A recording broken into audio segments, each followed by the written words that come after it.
शिव पुराण महात्म्य चौथा अध्याय। चंचुला की शिव कथा सुनने में रुचि और शिवलोक गमन। ब्राह्मण बोले, नारी तुम सौभाग्यशाली हो जो भगवान शंकर की कृपा से तुमने वैराग्य पूर्ण शिव पुराण की कथा सुनकर समय से अपनी गलती का एहसास कर लिया है। तुम डरो मत और भगवान शिव की शरण में जाओ। उनकी परम कृपा से तुम्हारे सभी पाप नष्ट हो जाएंगे। मैं तुम्हें भगवान शिव की कथा सहित वह मार्ग बताऊंगा जिसके द्वारा तुम्हें सुख देने वाली उत्तम गति प्राप्त होगी। शिव कथा सुनने से तुम्हारी बुद्धि शुद्ध हो गई है और तुम्हें पश्चाताप हुआ है तथा मन में वैराग्य उत्पन्न हुआ है। पश्चाताप ही पाप करने वाले पापियों के लिए सबसे बड़ा प्रायश्चित है। पश्चाताप ही पापों का शोधक है। इससे ही पापों की शुद्धि होती है। सत्पुरुषों के अनुसार पापों की शुद्धि के लिए प्रायश्चित पश्चाताप से ही संपन्न होता है।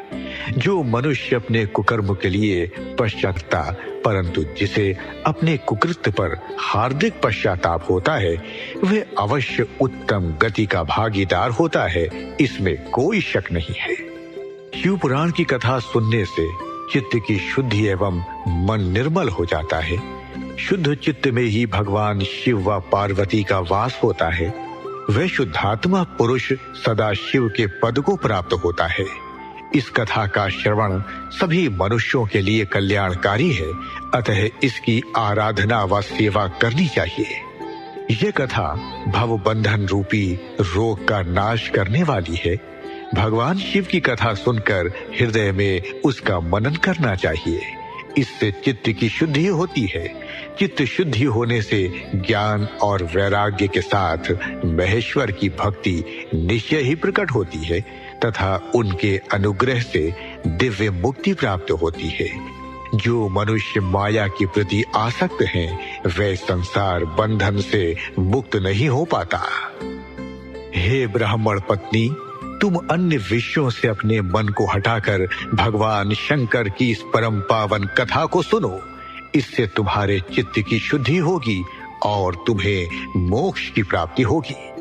जो मनुष्य निर्मल हृदय से भगवान शिव के चरणों का चिंतन करता है, उसकी एक ही जन्म में मुक्ति हो जाती है। सूत जी कहते हैं, शौनक, ये कहकर वे ब्राह्मण चुप हो गए।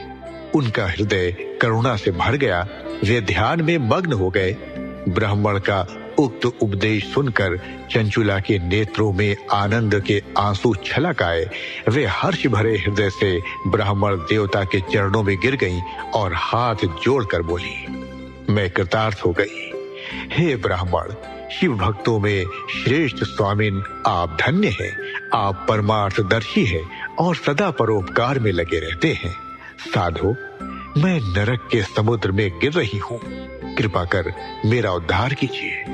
जिस पौराणिक व अमृत के समान सुंदर शिव पुराण की बात आपने की है, उसे सुनकर मेरे हृदय में वैराग्य उत्पन्न हुआ है।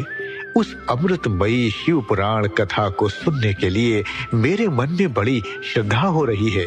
कृपया आप मुझे उसे सुनाइए।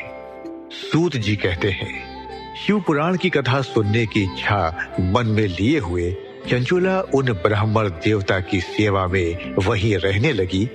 उस गोकर्ण नामक महाक्षेत्र में उन ब्राह्मण देवता के मुख से चंचुला शिव पुराण की भक्ति, ज्ञान और वैराग्य बढ़ाने वाली और मुक्ति देने वाली परम उत्तम कथा सुनकर कृतार्थ हुई। उसका चित्त शुद्ध हो गया। वे अपने हृदय में शिव के सगुण रूप का चिंतन करने लगी।